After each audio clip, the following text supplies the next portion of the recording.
Pleased to present Austin Faith Dialogue, brought to you by the Austin Metropolitan Ministries. In the weeks ahead, you will see these and other programs by various denominations.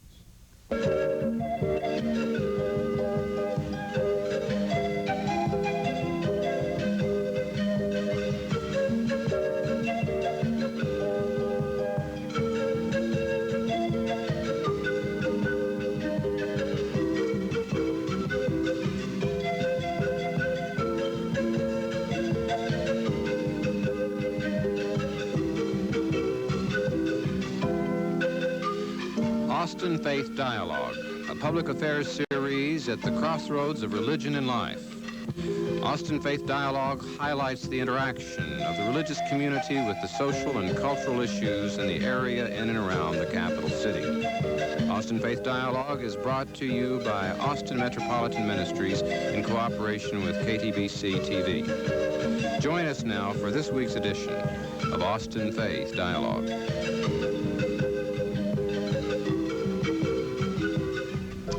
He's been called a modern-day Robin Hood.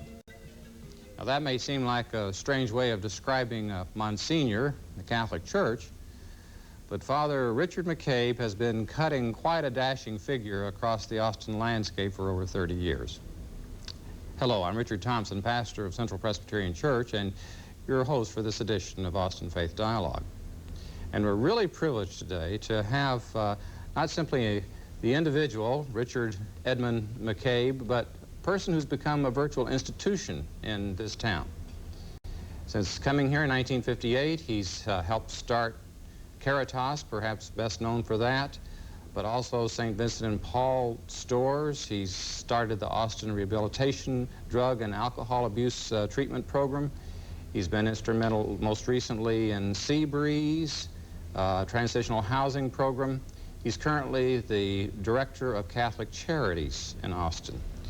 Father McCabe, we're really privileged to have you here today. Delighted. And would like to find out about this Robin Hood image of yours. Well, I guess, you know, to accomplish anything, you have to have some money. Mm-hmm. I've heard very zealous and apostolic people say that you know, all you need is the heart. All you need is the determination. And I say, that is very good, but you got to have the money, too. Mm-hmm. Well, your skill at parting people's wherewithal in behalf of the poor has become a kind of a current legend here. And so I think that both that and the fact that you've got the heart. I mean, the extent to which you came to us from outside Austin. Tell us about where you came from and what's your motivation. Well, I grew up in Milwaukee, Wisconsin, and I went to college in Colorado. And I was drafted to Korea, and I came out and finished a master's and then decided to be a priest. But the institutional church in Milwaukee, to me, just didn't grab me at all. I mean, I saw priests that were 25, 30 years associate pastors, mm-hmm. and I thought, you know, that's an awful long time to wait for some responsibility. So I heard about the South. And without any real reason, I picked Austin, Texas, and came down here, and 4 years later I was ordained in 1958, and have had no regrets whatsoever. It's become your real spiritual home, huh? Oh, indeed. Well, I think that when you came, you were a parish priest. You were in St. Louis, I understand? For 5 years. And at the same time, I commuted to San Antonio and got a master's in social work. Mm-hmm. Which I felt was an essential thing in doing good deeds, was to get trained in it, you know, learn the discipline. And even though you continued in like St. Teresa's after that, you eventually became more involved in institutional type work beyond the church. Well, honestly, on and off, I've had churches. After I left St. Louis in 1963, I was given what is considered a half-time assignment, and that was Seton Hospital. And that tiny little hospital, 165 beds. And I did that, and then I developed Catholic Charities, which is, you know, kind of a multifaceted program to address the most obvious problems in Texas.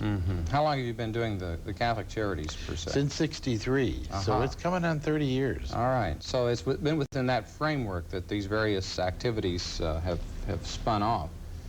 And let's just identify these, just for the sake of having this sort of global view. The St. Vincent and de Paul stores are... Well, I started the society in this part of Texas. The Society of St. Vincent de Paul goes back to the 16th century, and it was founded as a men's group working on a parish level that visited the poor in their homes. Well, that was easy to start because all we had to do was motivate people, and it didn't cost anything. And then each parish, when they set up their society, now it's integrated in this fact that women are very prominent in it, in some instances presidents and whatever. But each group has this, and then they even have to generate their own funds. They meet weekly, they pray together, and they visit the poor every week. So we started about 60 of that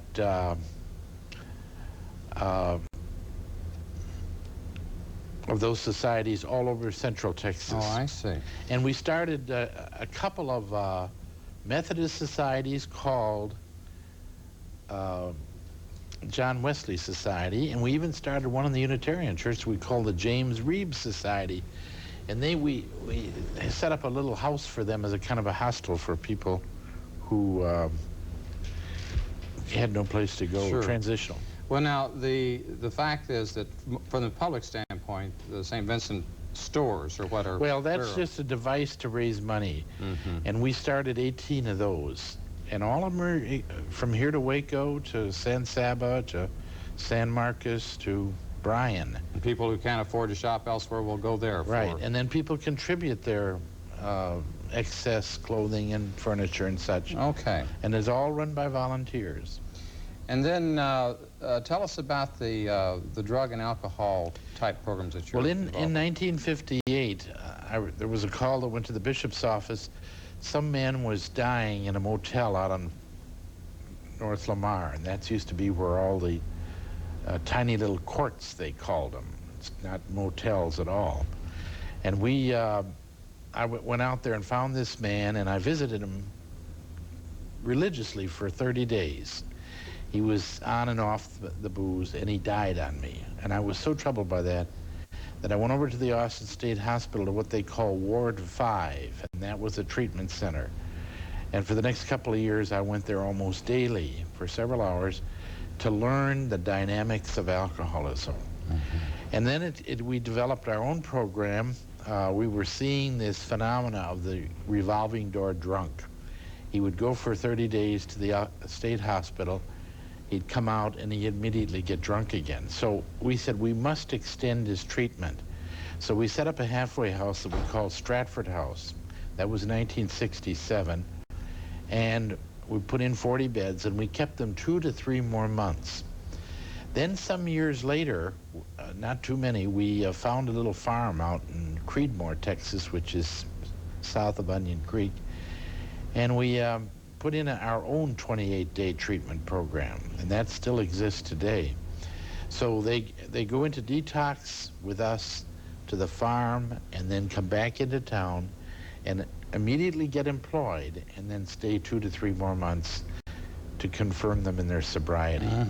So by extending it, you have more of an opportunity to confirm the change in, in their And we habit. have graduated, we estimate, about 27,000 people. Since 1950s? Since 1967. Okay. Yeah, and this is just an ongoing program. Oh, yes. And we treat people, and no one pays. The Commission on Alcoholism is our particular funding source, and they pay us about $50 a day for each client that we have.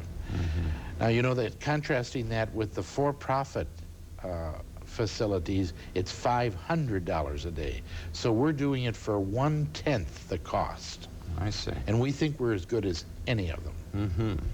Well, I think that the number of folks that have gone through it and the fact that you continue it is a sign of its We have vitality. 250 beds which makes us probably the biggest in the country. We have 7 campuses around Travis County. Well, I'm tempted to stop at any one of these and just spend the rest of the program delving into it, but I want to keep moving because I think that part of the phenomenon of Richard McCabe is the variety of activities that you've had a hand in starting. And I think that some of the activities have been a little more obvious to the public view, and probably Caritas is the one that most people know about. Tell us how that originated. Well, it was so apparent to me. See, I came from one of those states they call a welfare state, the state of Wisconsin, where there is a very elaborate program. Minnesota, Wisconsin, Illinois, those states are kind of famous or infamous for the generosity of their welfare programs. So when I came down here and discovered that the minimums paid by Texas, and that Texas ranked at that time 48th, and now it ranks 50th. We're right on the bottom of assisting dependent citizens, like the dependent children and other categories, the blind, the old age assistance, and persons with disabilities. And disability. But a lot of that has been picked up by federal programs, the Social Security. But anyway, there needed to be a supplement. There needed to be a response. And I am convinced of the effectiveness of the private sector. Certainly, we could not take on regular support, say, of a woman with 2 or 3 children, but we certainly can supplement that. We certainly can offer services and training and decent housing and things on a private basis. Well, help us see this in perspective. How does Caritas' services differ, for instance, from the Salvation Army, which is the other? Well, Salvation Army, of course, specializes in the transient, and particularly the transient male, meaning the person who has selected to live on the street or is there because of circumstances. You know, we've done an analysis of that, and you can really divide into very rough thirds the homeless. First of all, there is about a third that wants to be there, and they are generally in a state of addiction. Now, we offer first-class treatment to people that want to get out of that, but they're there and they seem to be comfortable there. There's another third that really are mental cases, and they are a consequence of a change in philosophy in the state of Texas by MHMR to go from institutional care to community-based care. Well, the state has never gotten around to funding those, the community-based, so there's a lot of people on the streets that are mental cases, that are mental health, and that really we are not competent to deal with them. And that third, we feel really can have an area of effective help. And they are there because mostly lack of education and then other economic circumstances that put them in that predicament. Although an increasing number of the middle class is in that group. With, I don't know about that. There are some people, but they are very temporarily in this situation. You know, there's a famous study from Michigan that tracked 10,000 families on welfare for 20 years. And it's readily available. It's never been published, but it's available.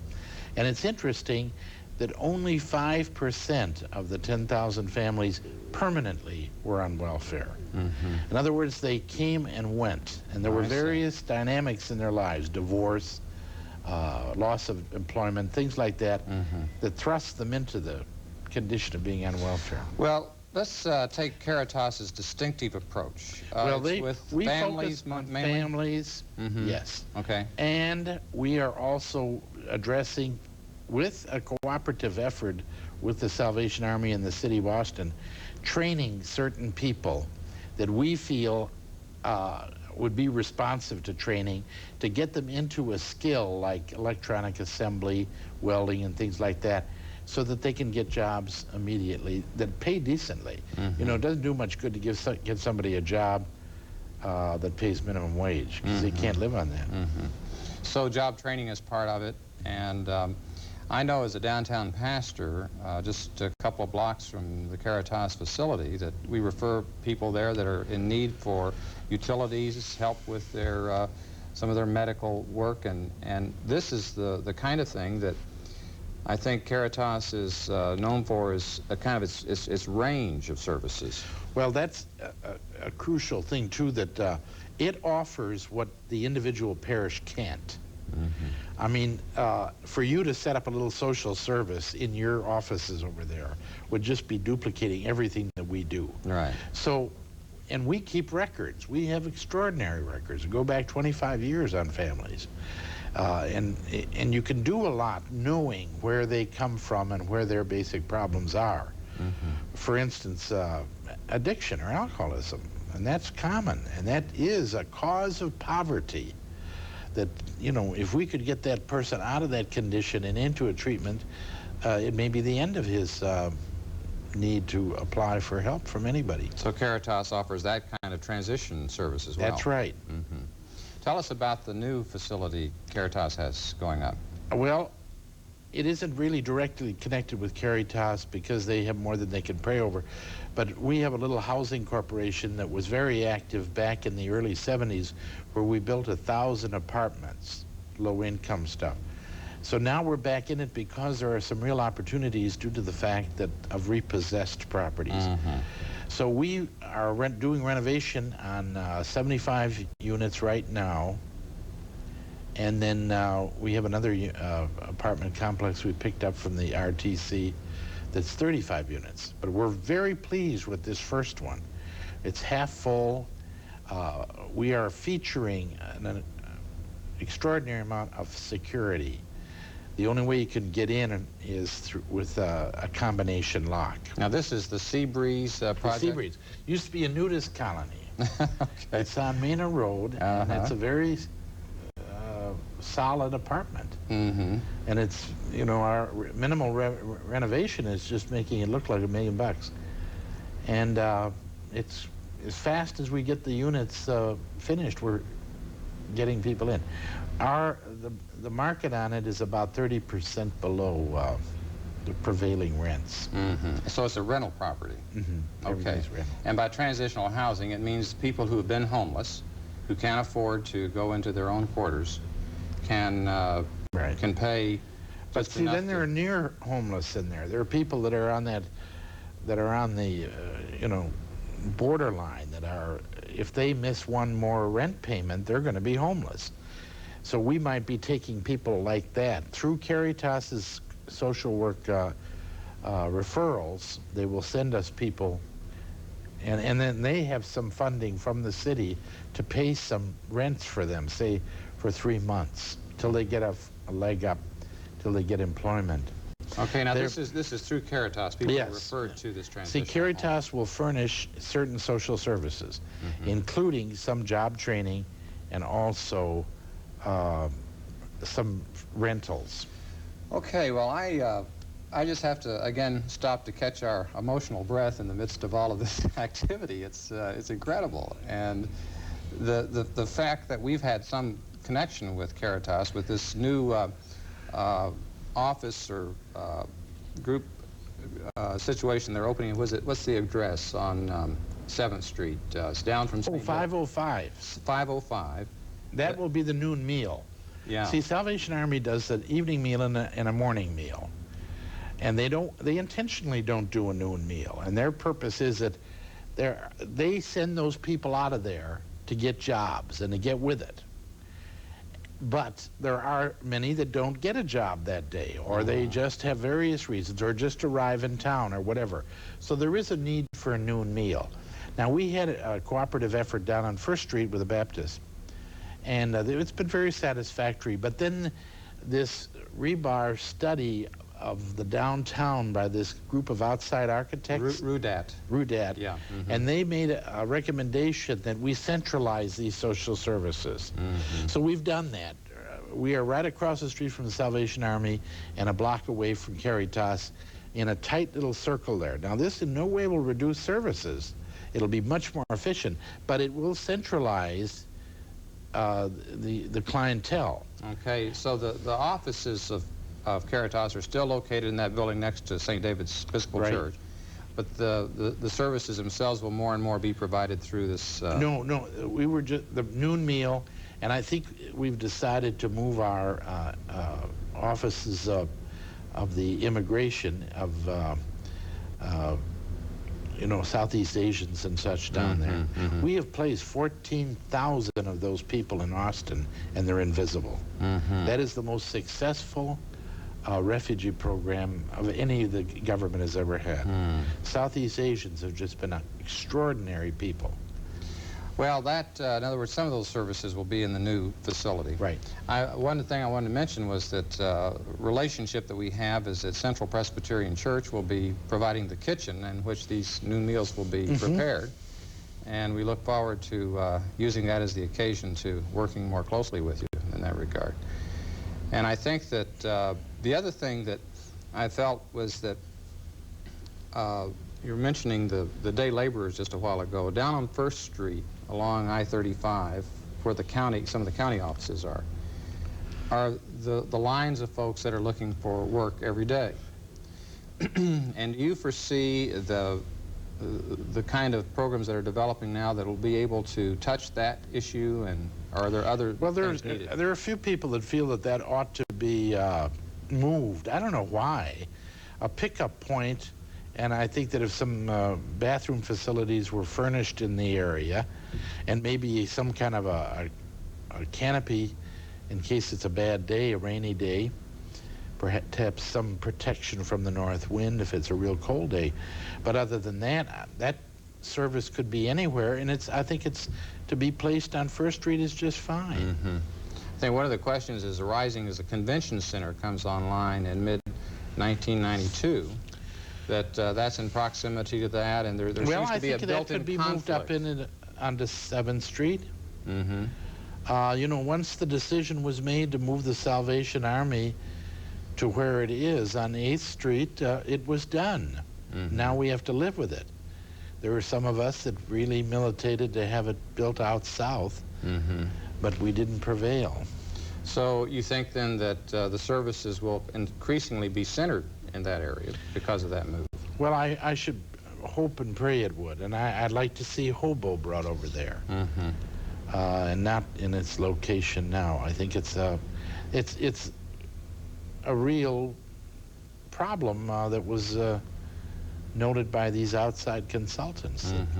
What's the relationship between Caritas and Hobo? Well, we've been there an awful long time. They're here relatively newcomers, but they do, anybody that does something I admire. You know, even Christ himself said that, you know, that anyone who was for us is certainly not against us. So these are similar services? Oh, sure. The Salvation Army does a great deal of the things Hobo does. So it's a matter of continuing to work to unify or to coordinate at least these services so that maximum effect. That is crucial. To have competition, to have duplication is really kind of a waste. Yeah.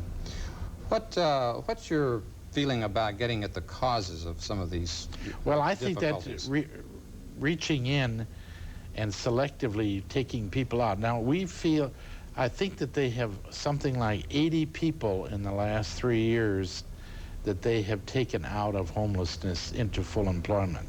Well, that's amazing. Now, they is referring to? Caritas, Sally, and we had a program and funded by the city. And it was very modest cost, like $500 a person. I think some $40,000 was spent on that.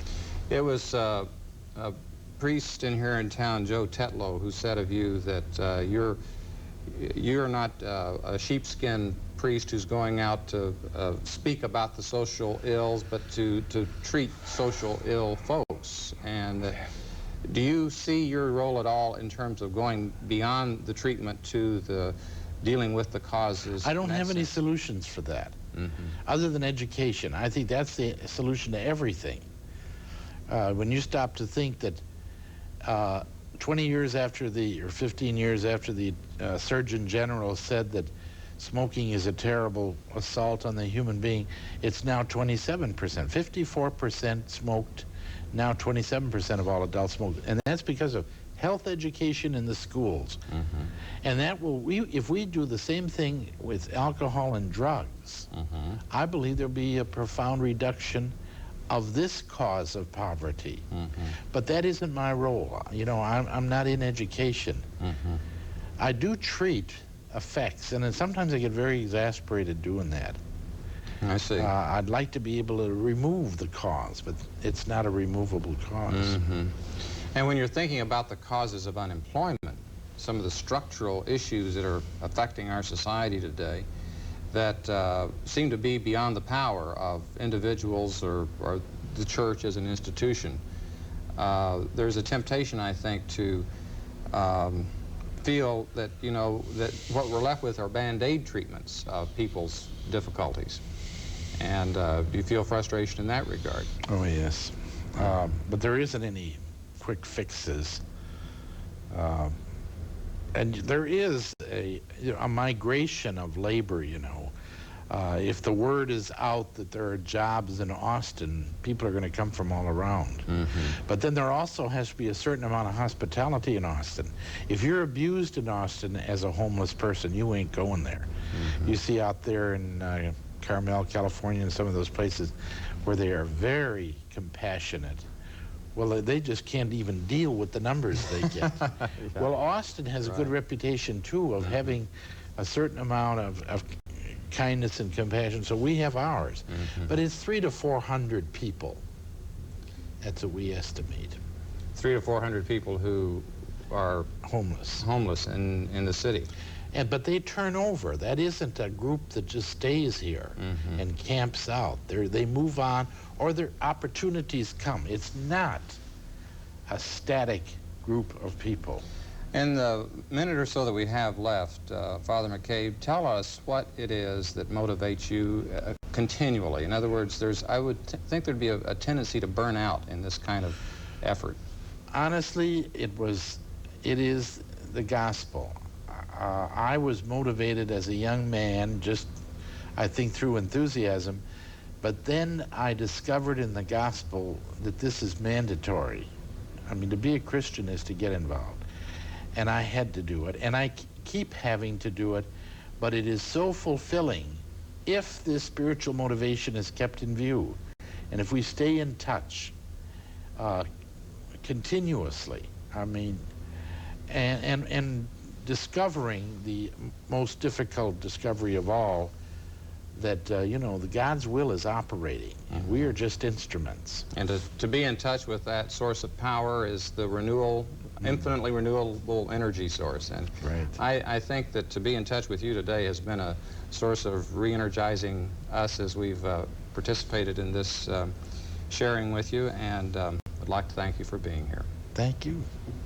And thank you folks for looking in, and I'm Richard Thompson, inviting you to be with us next week on Austin Faith Dialogue. Peace be with you.